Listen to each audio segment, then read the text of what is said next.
बोला, 2 शब्द भंतेजीच्या वाढदिवसानिमित्त बोला. बोलायचं आहे का? अरे बाबा काय अनुपम भंती. चला आणखी काही आहे का? तू पण ये ना. कोण आहे आणखी येणार? हा ठीक आहे, रेडी. रेडी. बोला बोला गजबे साहेब. खऱ्या अर्थाने आजचा दिवस आपल्या सर्वांकरता एक आनंदाचा दिवस आहे आणि स्मरणात राहील असा दिवस आहे.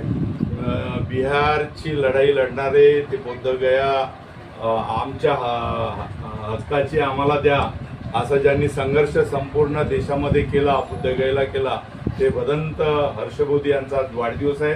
नागपूर शहराच्या वतीने मी त्यांचं या ठिकाणी हार्दिक स्वागत करतो. मी त्यांना शुभेच्छा देतो आणि त्यांच्या लढाईमध्ये संपूर्ण भारत देश त्यांच्या लढाईमध्ये सोबत आहे आणि भंतेजीची लढाई हे सुरूच राहणार आहे. आपले असली भंतेजी निश्चितच त्या ठिकाणी आमची लढाई ते पूर्ण करतील. त्यांच्यासोबत आम्ही पटण्याला गेलो. पटण्यावरून मग सगळ्या मंत्री, जेवढे मुख्यमंत्री, सगळ्यांना भेटलो की काही करा आणि आम्हाला आमच्या हक्काचं बिहार ताब्यात द्या.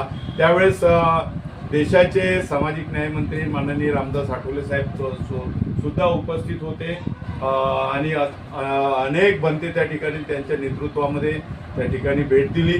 आज यांचा लढा असाच राहावा आणि तथागत भगवान गौतम बुद्धाचे आशीर्वाद त्यांच्यावरती राहावे, त्यांच्या हाताला बळकटी यावी आणि त्यांच्याच कार्यकाळामध्ये त्या ठिकाणी बौद्ध विहार आमच्या बौद्धांना त्या ठिकाणी हस्तांतरित व्हावे अशी मनोमनी इच्छा जी आहे लोकांच्या मनामध्ये ते पूर्ण व्हावी ही आम्ही तथागताच्या चरणी प्रार्थना करतो.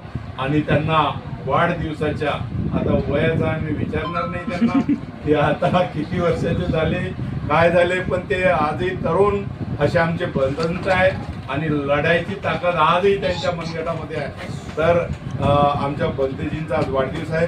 मी माझ्या परिवाराचा, त्यांच्या परिवाराचा सदस्य आहे, नात्यांनी मी त्यांना हार्दिक हार्दिक शुभेच्छा देतो आणि त्यांचा नेहमी विजय व्हावा अशी मी त्या ठिकाणी प्रार्थना करतो. धन्यवाद.